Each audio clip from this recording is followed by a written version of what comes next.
Hello, good afternoon, good evening, good morning po sa mga kamiga, lahat ng followers ko po. Take care everyone, mag-ingat po lahat po kayo sa inyo. So of course, don't forget to like, to share po sa ating video magawa po. Siyempre, para yung hindi pa nakita o at least hindi kapanood, malaman nilang nangyari sa atin malupit na big time maya bilara sa Pilipinas po. So, dahil sa controversial po sa atin na Philippines na sino may hawak ng kaban ng pera, no other than Saldico, Romato Romales, sila po may susi ng kaban ng Philippines cashier po. So nangyari, ang nangyari? So sa nangyari, mayroon pang controversy sa Ghost Project insertion, may panasulbad na insertion problema sa Pilipinas.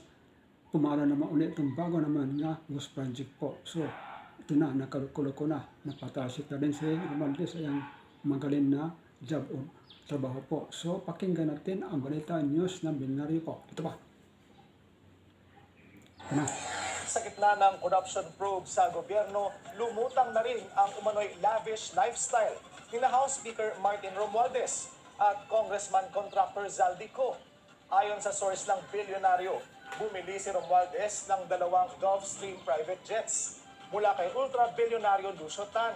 Ang isa raw ay pre-owned G150 na nagkakahalaga ng up to $8 million. Ang isang G550 na posibleng umabot sa $35 million o 2.6 billion pesos.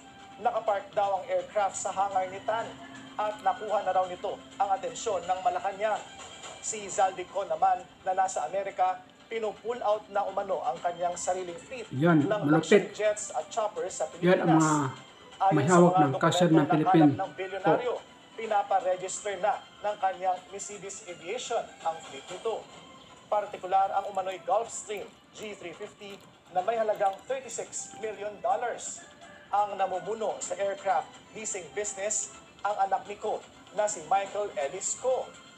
Meron din umanong 5 luxury Bell choppers ang Mercedes Aviation na ginagamit para ihatid ang guests sa luxury resort ng kongresista sa Albay. Yan po. If you want to go deep on God's word, I highly encourage you to get this amazing Bible resource. It's full. Totoo mang tatanggal na si Yan po ang balita regarding po sa big time na what we call contractor o sila po ang may hawak ng kaban ng Pilipinas, yung dalawa, Martin Romualdez po at si Zaldico. Yan po ang problema ngayon. Nagkalukulo na. Nakabili ng mga bagong jetliner po nila po. Pangalan mayroon sa Gulfstream jet po. Nabili nila. Sus, malupit. Yung isa ay nabili ng $36 million. Malupit po. So, mahigit po yan. 2 billion mahigit po yan ang isang piraso na Gulfstream na bago ni Martin Romualdez po. Malupit talaga ang big time na what we call may hawak ng kaban ng Pilipinas. Susprosit, yan po ang problema ngayon. Paano? Yan na, nakalukulo ko na, mag-alisa na sila. So, sa mga press ko po, salamat sa inyo lahat sa walang sawang suporta sa papanood sa aking balita.